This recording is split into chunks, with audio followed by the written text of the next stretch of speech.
दिल्ली में चुनाव की घोषणा होने के बाद अब सियासत अलग तरफ जारी है। ऐसे में बीजेपी आम आदमी पार्टी की तरफ और आम आदमी पार्टी बीजेपी के ऊपर जमकर निशाना साधी है। ऐसे में सीएम आवास यानी कि अरविंद केजरीवाल के घर के ऊपर सवाल उठने शुरू हुए कि आखिर कितना पैसा क्यों लगाया गया, उसके पीछे क्या कारण था और ऐसे में करोड़ों रुपए लगाने के बाद आखिर सच्चाई क्या है।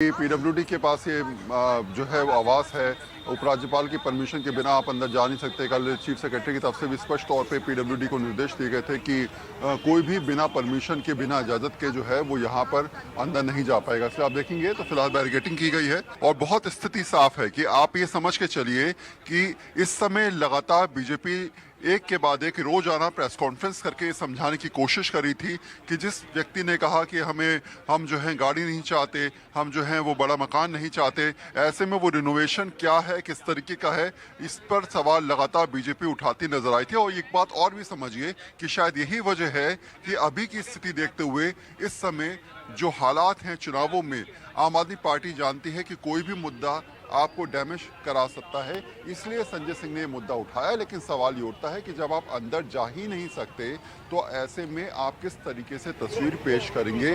आप देखिए तमाम बैरिकेटिंग यहाँ पर जो है वो की गई है। भारतीय जनता पार्टी, भारतीय झूठा पार्टी का झूठ पूरे देश के सामने उजागर होना चाहिए।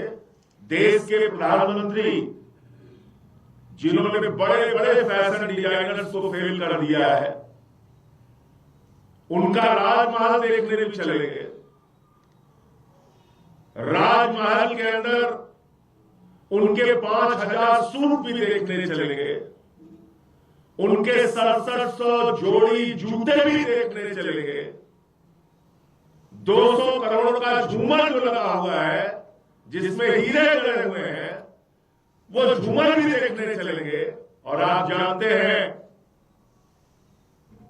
कि राजा राजमहल में रहने वाले नरेंद्र मोदी जी 8400 करोड़ के जहाज से चलते हैं।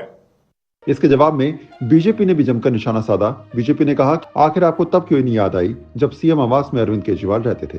बीजेपी ने कहा कि ये तमाम बातें अब जनता के सामने इसलिए आ रही हैं क्योंकि चुनावी मौसम है और चुनावी मौसम में आम आदमी पार्टी अपनी छवि को कहीं ना कहीं सुधारना चाहती है। आम आदमी पार्टी का नेचुरल कैरेक्टर है कि हमेशा अराजकता पैदा करना, और इसी कारण माननीय प्रधानमंत्री जी ने इन्हें आपदा कहा है। जो कुछ भी आम आदमी पार्टी ने किया है, ये इनकी उच्छृंखल, उद्दंड और अराजक प्रवृत्ति का सीधा साधा उदाहरण है। जितना भी प्रयास कर लें, परंतु शीश महल जो केजरीवाल जी की विलासिता का स्मारक है और इट इज द म्यूजियम, इसे अब वो बचा नहीं सकते।